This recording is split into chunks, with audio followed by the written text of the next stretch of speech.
What's going on, everybody? It's Friday, May 24th, and it's another edition of Stoppage Time with Uncle Rob. That's me. I'm actually a really Uncle Rob this week in real life. This last couple of weeks, actually, down here in Orange County, where I'm coming to you today. It's about an hour south of Los Angeles or so on a good day, about 2.5 hours on a bad day in traffic. But hey, I take the train, Viva Public Transit. So that gets me back and forth to my door, train, subway, train, back and forth in about an hour and 20 minutes, which is freaking awesome. And you know what? It cost about $9. So vamos, let's build more public transit and more regional public transit in every city around the world. But anyways, let's get on with the topics of today. Three things to talk about for you: relationships, positivity, and a little bit of curiosity. And actually, all three of those things kind of mix together to create what I think is like the perfect combination of attributes that every entrepreneur should have in her or his life. And so we're going to talk about it from three different points of view today, as we always do. Going to share a story, going to talk about some news and some kind of things that have been on my mind this week, and then going to finish up with this week a book recommendation.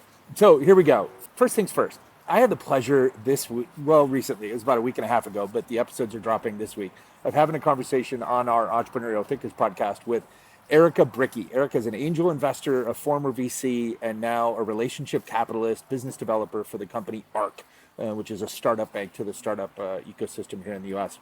Erika and her positive energy during this conversation alone reminded me how powerful simply being kind and encouraging can be in today's world, or frankly, anytime. You know, there's so many old adages in life and business about nice guys finishing last, about being too nice that it makes you a sucker, or about not working with your friends. And Erika, at age 25, is already basically just blowing those maxims right out of the water. It was such a joyful conversation. We explored her career, we explored kind of her attitudes about relationship development and relationships being kind of the key attribute of building a great business in the startup economy or in any world. And we dove really deeply into kind of how already at such a young age, she's 25, that she's been able to amass so much positive influence across the tech community due to her hustle and her hard work, but also just frankly due to her infectious positive energy. And it just got me thinking kind of after the conversation and in a couple subsequent conversations with other future guests that are coming up on Entrepreneurial Thinkers, who also happen to be just super positively energized people.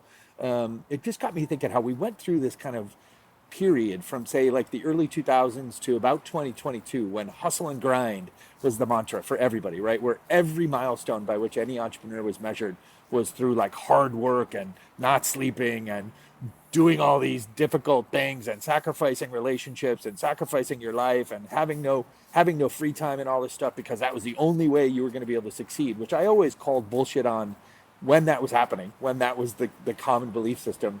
I knew that it wasn't true. I knew that it wasn't accurate. But additionally, like, I think what Erica taught us and what subsequent conversations taught me this week was just this idea that like bright, shining, kind people are showing us post 2022 that there is another way forward, that there is a better way, that you can really truly be really good and successful at what you're doing and be really kind and encouraging.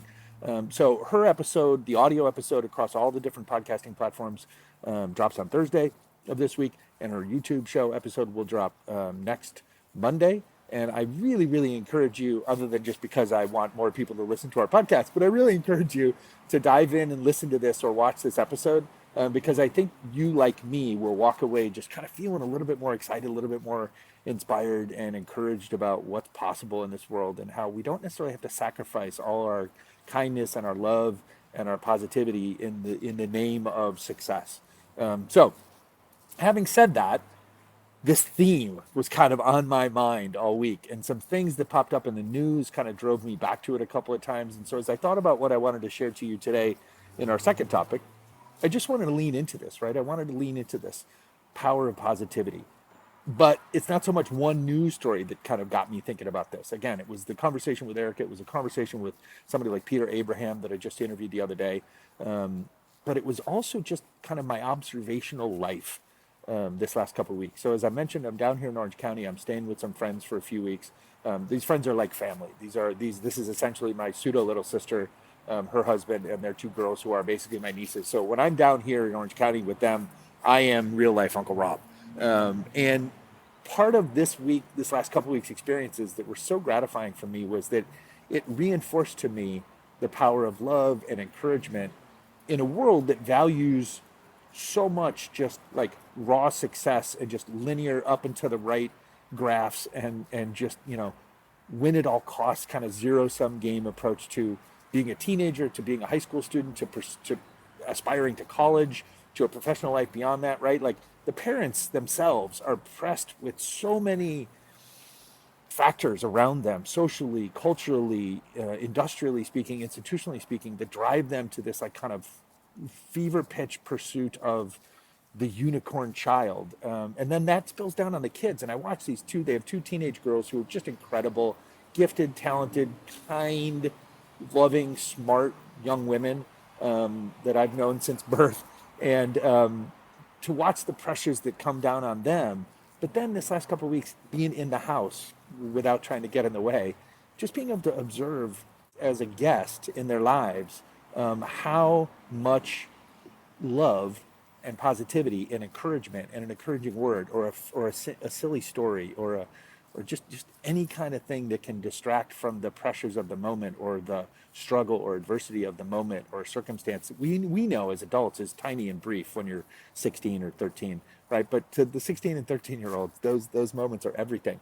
And so it just kind of took me back, right, to these conversations with Erika as I watched these both parents and kind of fighting around against the narratives around them and the negativity and the toxicity that it just exists socially nowadays. And then I watch the kids react to it, and they react positively and calmly, and they kind of get back at it the next day with a good attitude. And then it was laced in just kind of some stories that were in the news this week, right? So Caitlin Clark, you hear me talk about women's sports a lot, right? So she has now started her WNBA career, and her team is not very good. That's why they drafted the number one pick, because in sports, when you're the worst team in the league, you get to draft the highest player the next year.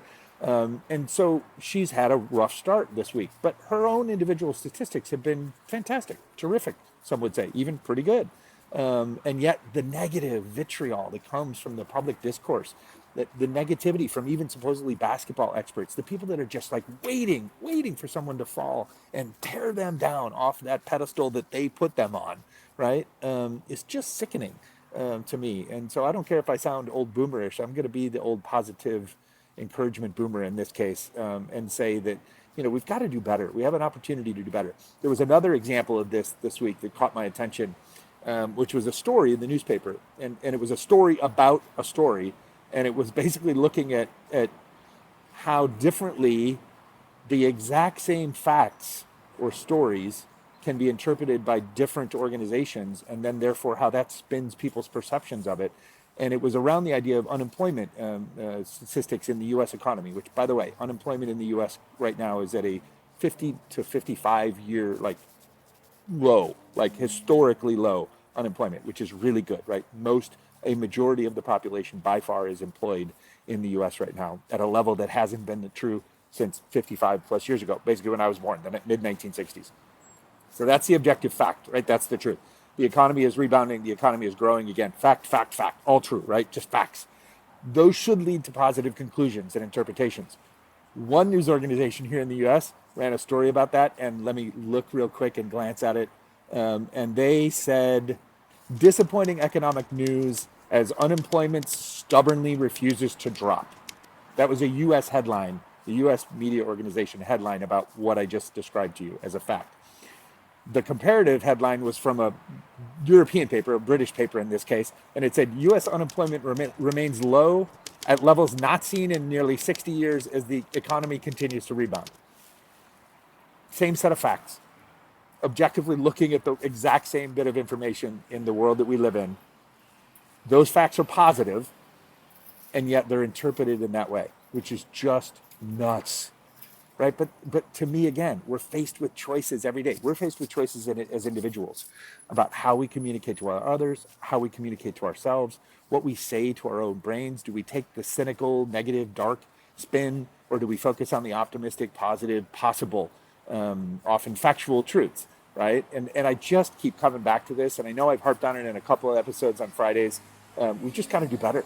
We have to do better. We have to stop consuming and creating our own toxicity that we wound up then drowning in and complaining about. So it is ultimately up to us, and then making choices about what we consume based on the choices that others have made, right? So just some crazy examples from Erika as episode of Entrepreneurial Thinkers with me, to Peter's conversation on a future episode of Entrepreneurial Thinkers, to just watching like modern day parenting happen. I raised my daughter, who's now 30, as a high school teenager 15, 14, 16 years ago, right? And the world has changed dramatically since then, even just in that short span of time.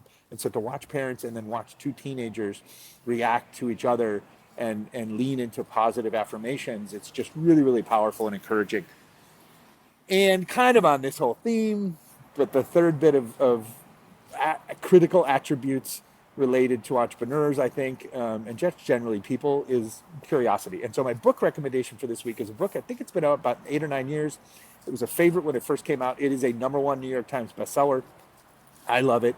It's called A Curious Mind, The Secret to a Bigger Life. And it's by Brian Grazer. And Brian Grazer is a world famous television movie producer, partnered with Ron Howard on, hundreds of movies, right? I mean, but like crazy, crazy success story movies. And what this book did is it went back and it kind of tells a little bit of his story, how he got into the movie and film industry as he did, how he kind of navigated his way up, and how he now, as an adult at the time of this writing, lives through this lens of curiosity, and he facilitates it in such a way that he has great power and access to great power and access to incredible people and powerful people, right, that a lot of us wouldn't have access to. But what he does is he asks these people for the opportunity to have basically what he calls a curiosity conversation. One of us, we might say like, hey, would you want to have coffee? I'm curious about what you're working on, or I want to pick your brain, those types of things, right? And so he framed it as curiosity conversations, in which he intentionally seeks out people who are expert in things, or experience things, or from places, involved in industries or segments of society that he's completely unfamiliar with, or that he wants to learn more about. And then he treats these people to a coffee or a lunch or something. I might do it on a walk. Maybe we'll do curiosity walks. I read this book, again, years ago, and I was struck by it, and it really informed my life choices as I was reshaping. Sorry, little noisy out here as I sit outside on the street. I told you these shows were going to come to you from all over the place. But he helped shape my perspective and my own kind of reconstitution of my life a handful of years ago. I've re-listened to the book a couple of times. I have bought this book as well as last week's book and shared with some people over the years. And I just can't recommend it enough, because I think, again, we need more positivity, we need more curiosity, and ultimately those two things help build relationships, which he talks about quite a bit in the book, how he has forged not only meaningful lifelong professional relationships, or relationships professionally that got him access to the next job opportunity, or got him access to the next amazing project opportunity, or got him introduced to some amazing actor or writer or director that he could work with on a project. But also just this idea that it has helped him build lasting friendships and personal relationships. So if we invert today's themes, right, and we build from curiosity and positivity up to relationships, as Erika showed us, ultimately people like wildly successful stars like Brian Grazer and 25-year-old Erika Bricky working inside the tech startup ecosystem in San Francisco are really not that far apart from being the same type of person. And I believe it's the type of person that we can all aspire to be. So that's it. That's my stoppage time for this week, Friday, May 24th, coming to you from beautiful Orange County, California. Super excited to be coming to you from Los Angeles again soon, as I get back up north into Hollywood and get back to my apartment. But grateful for the time. I hope you make the most of and enjoy the stoppage time between the end of your week and your weekend this weekend. And in the U.S., it's a long holiday weekend. So I really hope you got extra stoppage time this week. So I hope you enjoy it, make the most of it, find some love, some peace, and some joy as you interact with the rest of the world. So